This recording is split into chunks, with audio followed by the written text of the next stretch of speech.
কিন্তু আসলে হাত দিয়ে নাড়ানো হ্যাঁ সম্ভব হয়েছে এই যে দেখেন, হ্যাঁ আমি হাত দিয়ে নাড়াইতে পারছি আসলে। আর এই পাশে একটা খোলা জায়গা ছিল।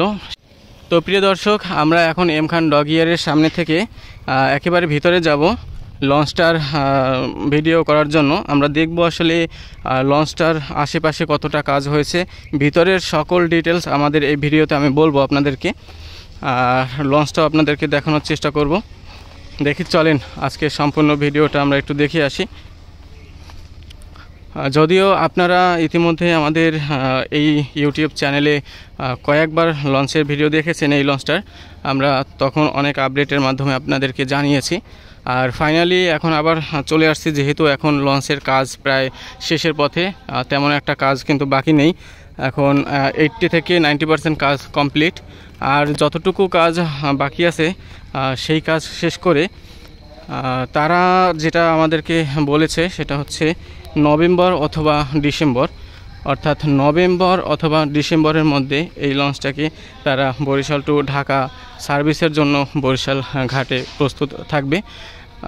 এটাই আমরা ইতিমধ্যে শুনতে পেয়েছি এখানে যারা দায়িত্বরত কর্মকর্তারা আছে তাদের কাছ থেকে। তো আমরা দেখতে পাচ্ছি লঞ্চটার নিচ থেকে শুরু করে একেবারে শেষ প্রান্ত, উপরের শেষ প্রান্ত পর্যন্ত কিন্তু সকল জায়গায় রং করা হয়েছে।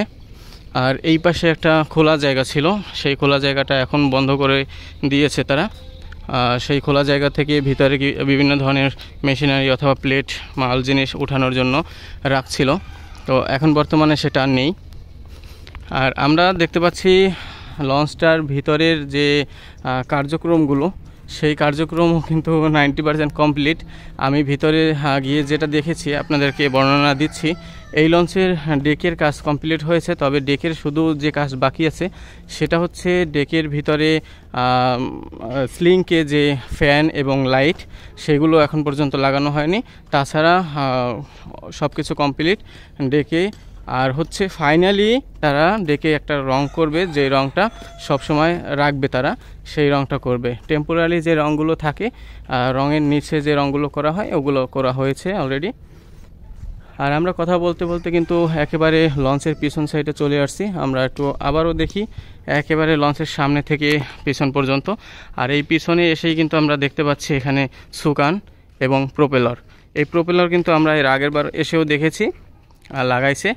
আর এখানে যে সুকানটা আছে, দুই পাশে কিন্তু দুইটা সুকান এবং দুইটা প্রোপেলার। আর এই সুকান কিন্তু আসলে হাত দিয়ে নাড়ানো হ্যাঁ সম্ভব হয়েছে এই যে দেখেন, হ্যাঁ আমি হাত দিয়ে নাড়াইতে পারছি আসলে। অনেক বড় কিন্তু সুকানটা, যেটা আসলে ক্যামেরায় বা আপনারা ভিডিওতে দেখে অতটা বুঝবেন না। আমি যদি সুকানের পাশে দাঁড়াই তাহলে আমার থেকেও প্রায় 3 ফুট উঁচু হবে, এতটা আসলে। আর এই পাশে দেখতে পাচ্ছেন একটা, দুই পাশে দুইটা সুকান এবং দুইটা প্রোপেলার। এই প্রোপেলারের মাধ্যমে লঞ্চটা সামনে যাবে এবং সুকানের মাধ্যমে লঞ্চটাকে নিয়ন্ত্রণ করা হবে। আর লঞ্চের পিছনের অংশ তো দেখতে পাচ্ছেন, এখানে অনেকটা জায়গায় ফাঁকা আছে। আর এখানের ডিজাইনটাই এরকম মনে হয় করা হয় সব লঞ্চেই। আর এই লঞ্চটা আমি এর একটু আগেও বলেছি, লঞ্চটা কিন্তু এই বছরের নভেম্বর অথবা ডিসেম্বরের মধ্যেই কিন্তু তারা বরিশাল টু ঢাকা রুটে সার্ভিসের জন্য একেবারে প্রস্তুত হয়ে যাবে। সেটাই এখানে দায়িত্বরত কর্মকর্তা যারা আছে তারা বলেছে। আমরা ভিতরে গিয়েছি, আমাদের শুধু দেখতে দিয়েছে তারা, তবে ভিডিও করতে দেয়নি। তবে আপনাদেরকে তারপরেও আমি দেখাবো